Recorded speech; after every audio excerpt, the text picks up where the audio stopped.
sebuah kota tepi laut bernama Zondogav, setiap tanggal 11 Agustus langit selalu berubah menjadi warna emas lembut menjelang senja, seperti permukaan laut yang memantulkan matahari musim panas.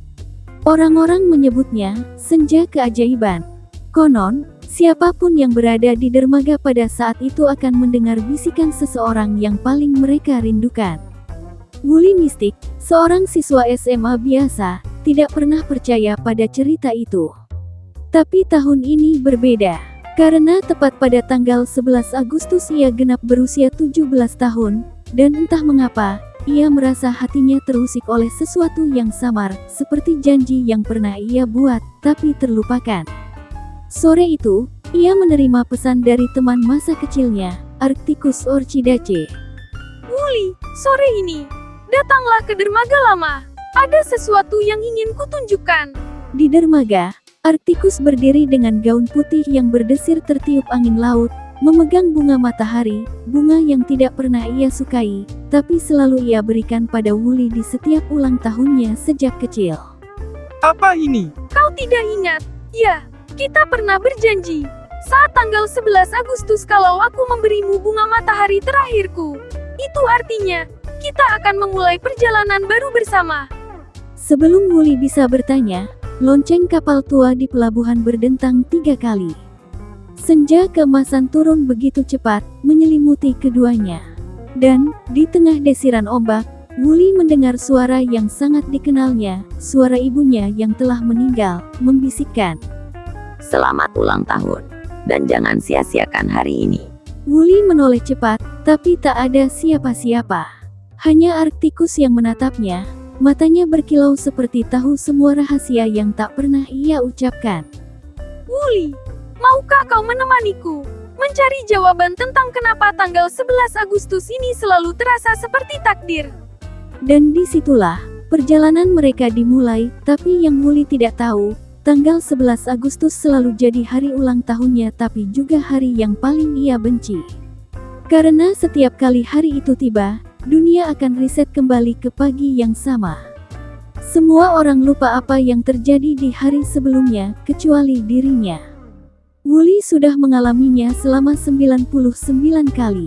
Di ulang tahunnya yang ke-17 ini, ia tahu bahwa besok pun ia akan bangun lagi di ranjang yang sama, dengan kue ulang tahun yang sama di meja makan. Hingga di siklus ke-100, sesuatu berbeda. Di depan kelas, seorang siswi pindahan memperkenalkan diri. Aku, Glaciaerus Cactus, senang berkenalan. Mata mereka bertemu, dan anehnya, Glaciaerus berbisik lirih yang hanya Wuli dengar. Akhirnya, aku menemukanku. Hari itu, Glaciaerus mengajak Wuli keluar sekolah. Ia tahu semua hal yang Wuli lalui, bahkan ingat setiap ulang tahun yang terulang. Ia mengungkapkan bahwa mereka terjebak dalam kutukan, lingkaran ulang tahun, dan satu-satunya cara keluar adalah dengan membuat hari ulang tahun yang sempurna, hari di mana Wuli benar-benar bahagia tanpa penyesalan. Malamnya, mereka berdiri di tepi tebing, menatap matahari biru yang akan terbenam. Frostflower menatap Wuli dengan senyum yang sulit dijelaskan. Kalau aku bilang, aku datang dari masa depan, dan aku pernah mencintaimu, apa kau akan percaya? Kalau aku bilang, aku jatuh cinta padamu semua hari ini, apa kau akan tinggal? Kalau kami tinggal, dunia ini akan hancur, dan kau akan hilang selamanya. Wuli tertawa kecil, dan Permafrost menunduk, memegang tangannya erat. Langit retak, matahari biru terbelah dua. Angin mengangkat pasir dan cahaya. Wuli tahu ia hanya punya satu pilihan. Ia mencium masing-masing dari mereka, lalu melangkah ke dalam cahaya. Saat ia membuka mata, ia sudah kembali di kamarnya. Kalender menunjukkan tanggal 12 Agustus. Tidak ada tanda-tanda Frostflower dan Permafrost. Tidak ada matahari biru, hanya Arcticus dan Glaciaerus yang berdiri di samping ranjangnya. Mata mereka berkaca-kaca, dan sebuah kalung perak di meja dengan ukiran. Kita akan bertemu lagi, saat matahari biru terasa untuk kedua kalinya. Dan di luar jendela, langit mulai memerah, seperti senja emas yang dulu mereka saksikan bersama.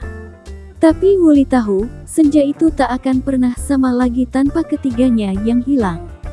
Wuli! Ia menoleh, dan melihat Frostflower dan Permafrost berdiri di bawah terik matahari, rambut mereka bertiup angin, dengan tiket kereta satu arah di tangan.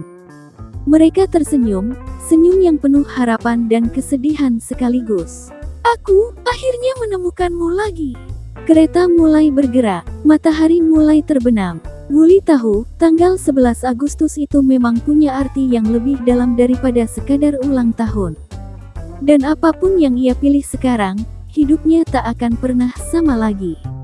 Ia berlari menuju kereta, disusul Arcticus dan Glacierus, sambil menangis dengan senyum di wajahnya, karena akhirnya, ia menemukan jawaban yang dicarinya, bahwa cinta dan kehilangan adalah dua sisi yang sama dari matahari yang terbit dan terbenam, dan bahwa senja emas yang tak kembali lagi adalah bukti bahwa mereka pernah bersama, bahkan hanya sebentar. Terima kasih karena telah mendengarkan kisah pada kali ini, dan jikalau Anda percaya bahwa ini kisah diangkat berdasarkan kisah nyata, selamat, Anda harus lebih banyak menyimak dari kisah kami lainnya. Dan kisah kami berjudul Senja Emas yang masih kembali lagi.